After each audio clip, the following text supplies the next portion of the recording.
Assalamualaikum. Hari ini saya nak bagi tahu semua orang TX5 kereta. Cabin filter dia dekat mana? Aircon nya cabin filter dekat mana? Abang buka stadin dekat bawah. Ini kawal semua buka dulu. Tengok stadin bawah. Ini kawal mesti mau kena buka dulu.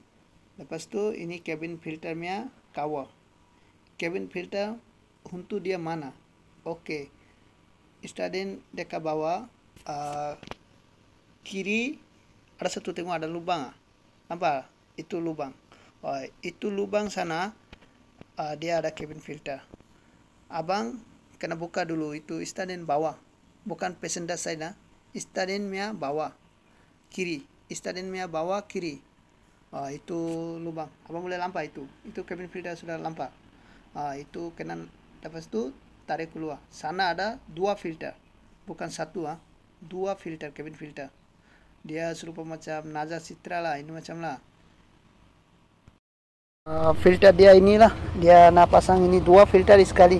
Dia yang ini bawah, yang ini atas. Tadi yang itu lubang kan.